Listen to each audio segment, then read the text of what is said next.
अंगनवा जानू बैठतो लगनिया टूटतो पारनवा तपी लाई दी हो पानिया तले नस में जहरिया के सुई आगे जानू देखी हो तो धुइया लहर पानी भरई तो कुइया में जानू देखी हो तो धुइया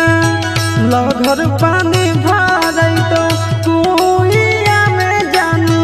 देखी हो तो धुइया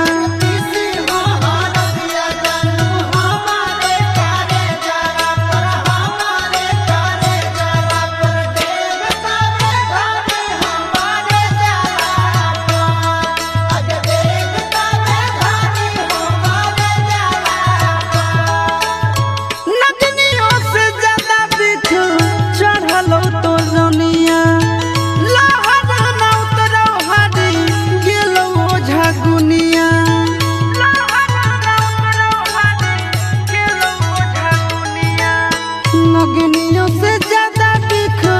चढ़ल तो रनिया लहर न उतरौ हरी गेलो झगुनिया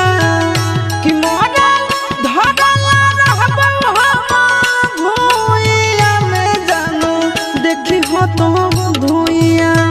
लहर पानी भरई तो कुइया में जानू देखी हो तो धुइया लहर पानी